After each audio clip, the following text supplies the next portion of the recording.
bit to let you understand what what my family was like, what the culture was like back then. So my mom's dad and my dad's dad both were deep sea fishermen. So we're talking about back in the just after the First World War, so after 1918. And before that, but my story starts around that time.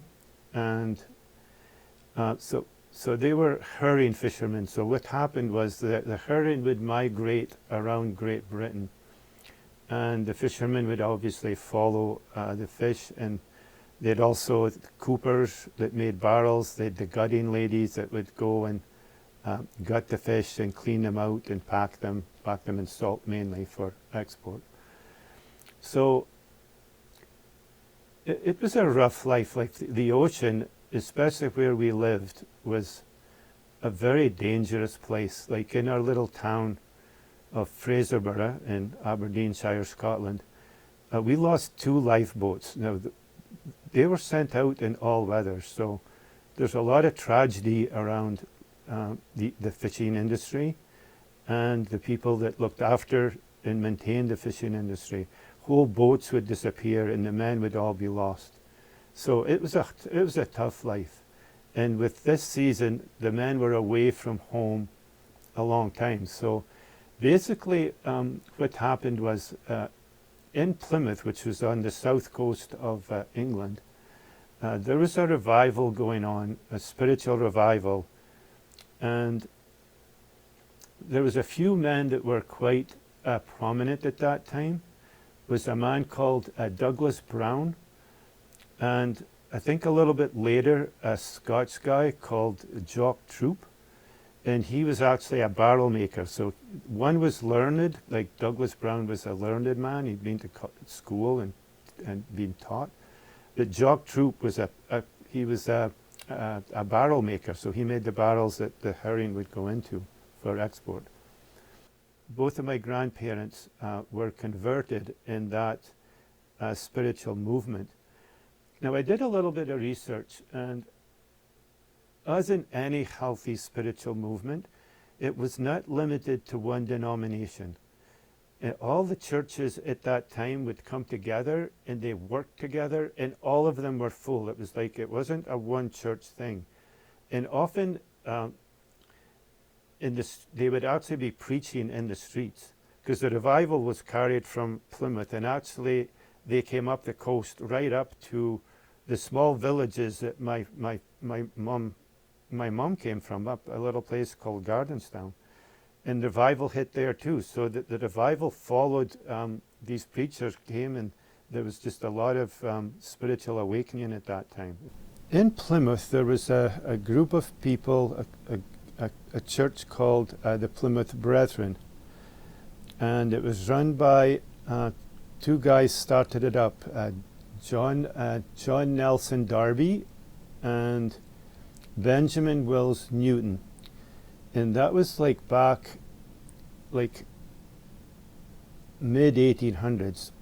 J.N. Darby, he ended up being a minister in the Church of Ireland, and he was a very prolific writer, and he wrote a lot of the Brethren literature, and he actually translated the Bible into different languages, French, German, English, and he basically printed millions of words.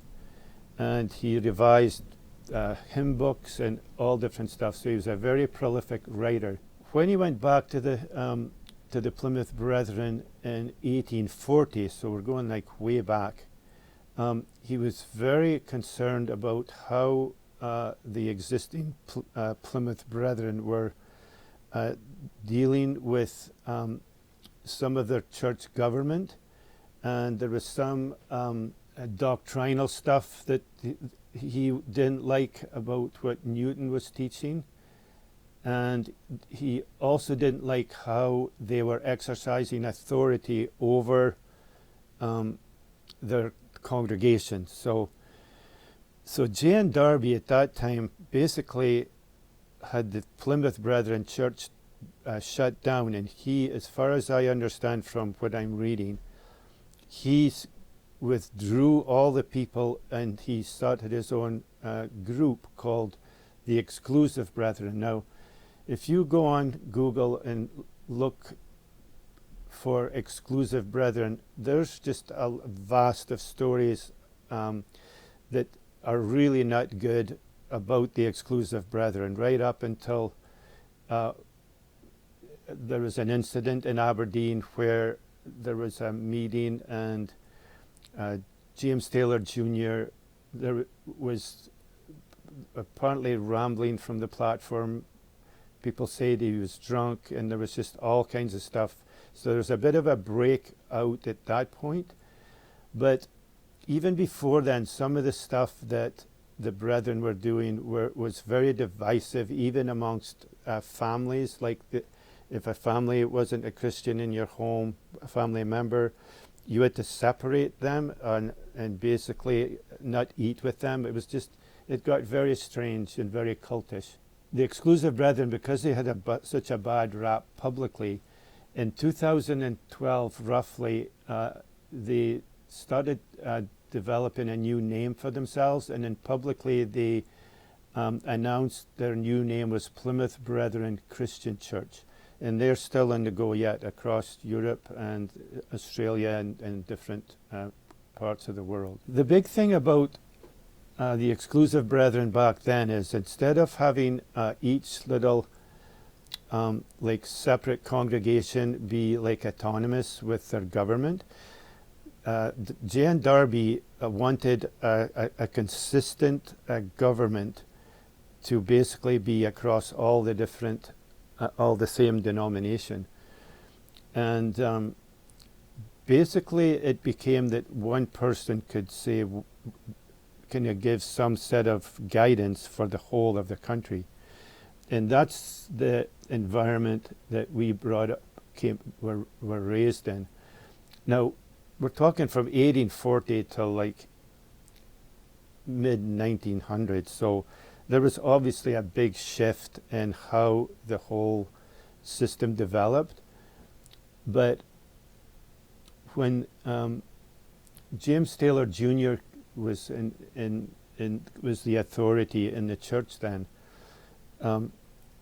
he was coming down with some very, very strange things. Like, gosh, it's almost, they already weren't allowed to be involved with politics. They weren't allowed to have insurance for their homes.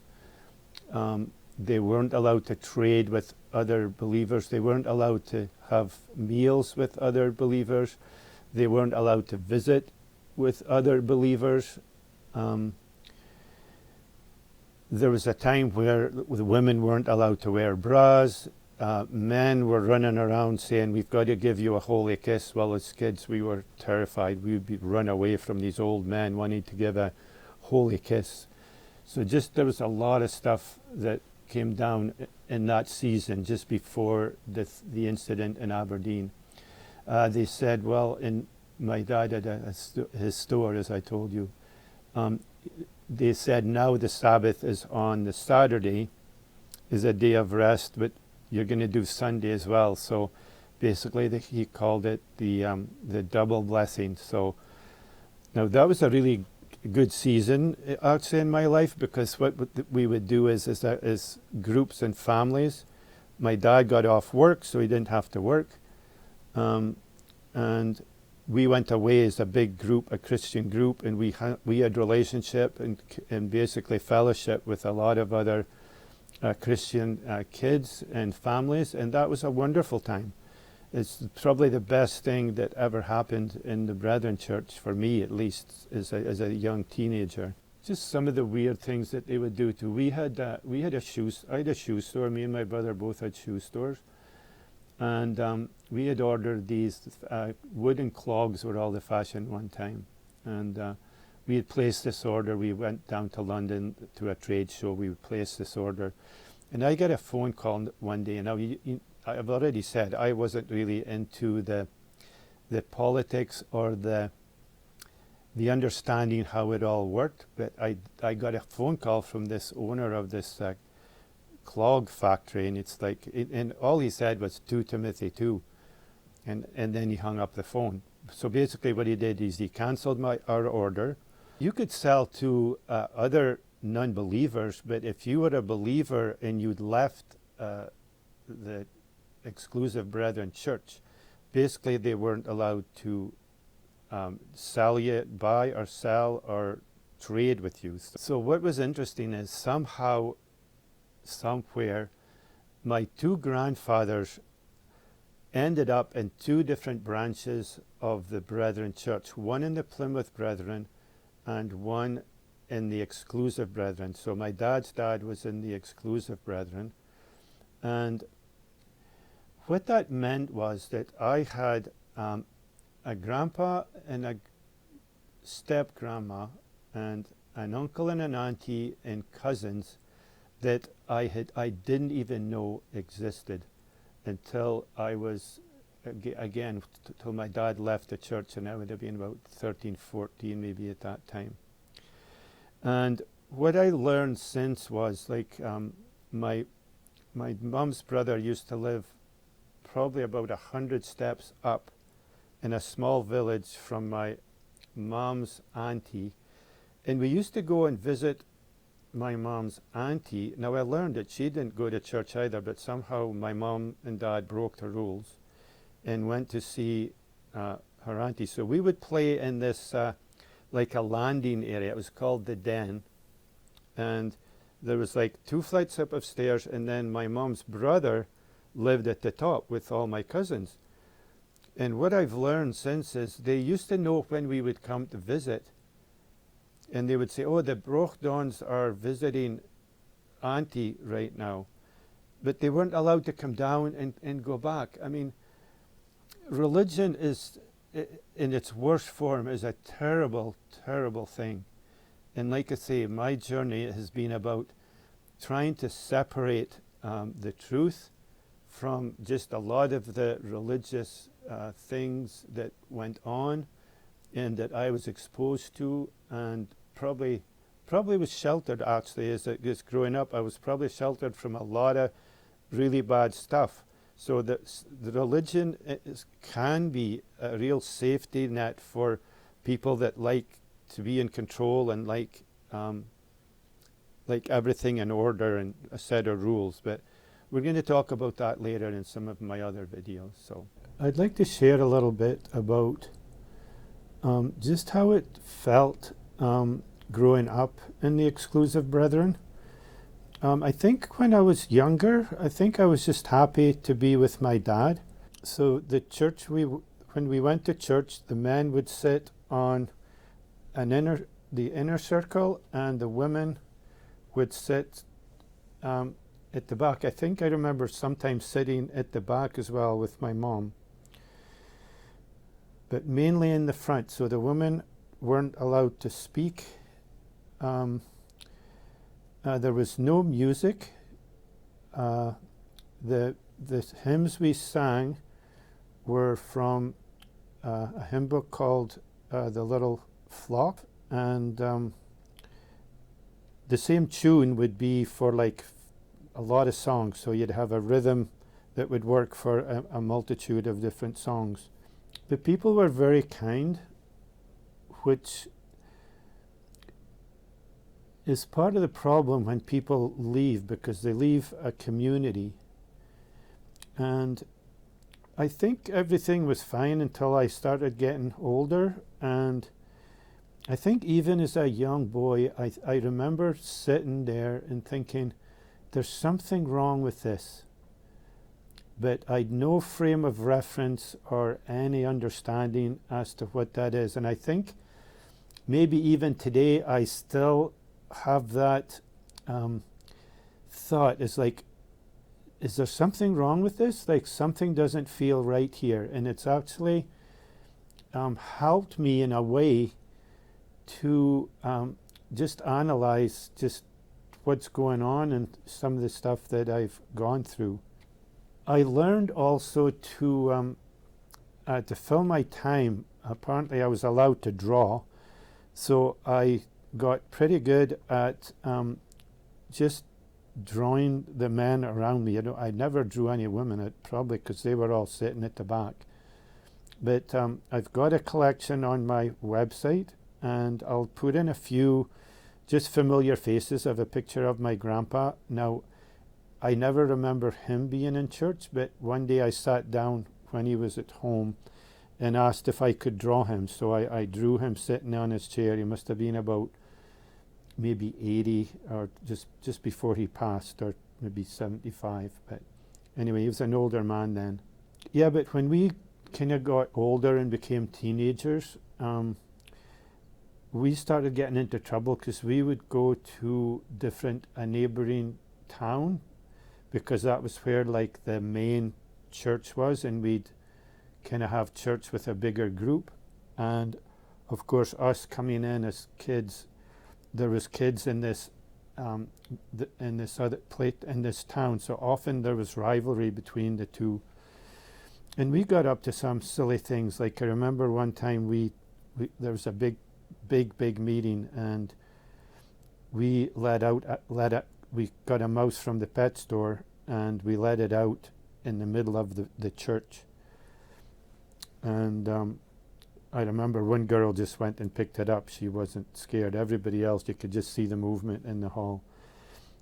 And we would sit opposite, like it was a big, like a stadium style hall, and we would sit and ping pallets to the guys on the other side. I mean, nobody ever said anything, but we would hit the blinds every now and again. It would rattle.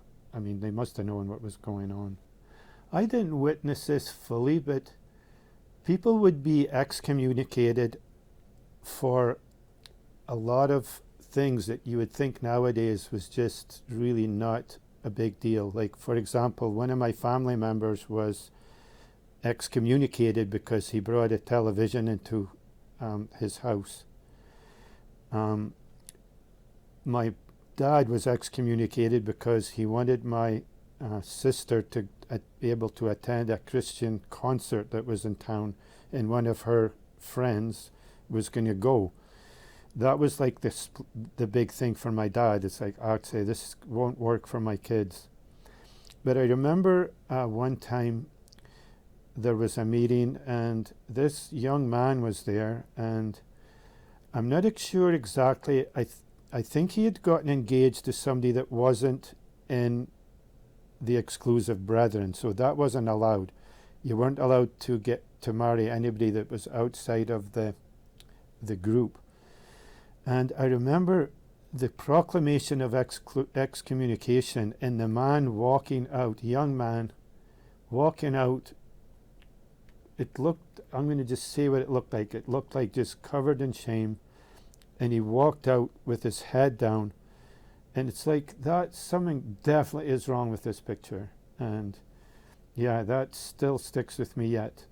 And it's pretty sad, really. So there was an expectation, obviously, when you're sitting in such a close circle. I mean, our main meetings in the church were maybe like 15 men and women on the back. So it wasn't a big, so if you were doing anything wrong, it was very obvious because it was in a circle and everybody could see you. But one day they got into this, the men got into this heated argument, and I'm going, this is never going to end. Like, they were irritated. It was loud, and I thought, you know what? In the middle of this, I'm going to give out a hymn and stop this. So the shortest hymn in the hymn book was number 7, and it was, "Hark, happy saints, loud lift your voice. Go tell the world how we rejoice. Your heaven is our home. Your heaven is our home." And that was pretty much the whole thing. It was just a little short hymn. And I thought, if I give out this number, then we'll put this thing to a close and we can go home. So I shouted out, "Number 7. So they were very gracious. They said, "Ian, we will sing that hymn, but we need to finish this up first." So they finished up their argument, and then we got to sing the shortest hymn in the book. So that was anyway. So that was one of the few times I found my voice in the Brethren Church. Basically, stop an argument, which really didn't work. And it's actually funny because later on in my life, I would often get into things in between people and become like almost like a scapegoat, where now I'm the problem and not the problem not being them. So basically, as kids, we were just very bored and we were isolated from a culture. There was a Christian culture and a church culture, but the outside culture, we were not. I mean, I didn't know how to look for a library book. I didn't know. We didn't have encyclopedias. We had no television or radio, so there was no outside. We didn't have music in our homes till like way later, almost when my dad left the church, I believe. As we got older and stronger, there was three or four young men in the church, so like in their 13 to 16. This is one of the few things we did. We didn't get into trouble, which was amazing and sad, because like I said, the people were so kind, and they never really confronted us as boys doing silly things. But there was a retired driving instructor that came to the church, and he drove an Austin A40. Now, you guys might have to look that up. I might get a picture and pop it in there.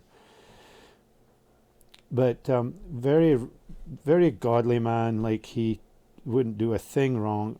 Anyway, after the church service is finished, we would go out and we would bounce his car till his car was broadside on the street.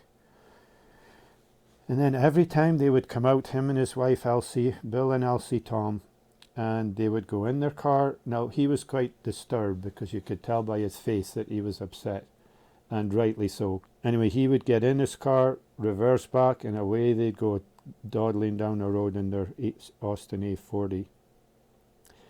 One of the big things about the Brethren too was that you had to be in every church service. You weren't really allowed to miss services. And I've learned just studying that if you did, you would get a visit from the Brethren to see why you weren't at every service.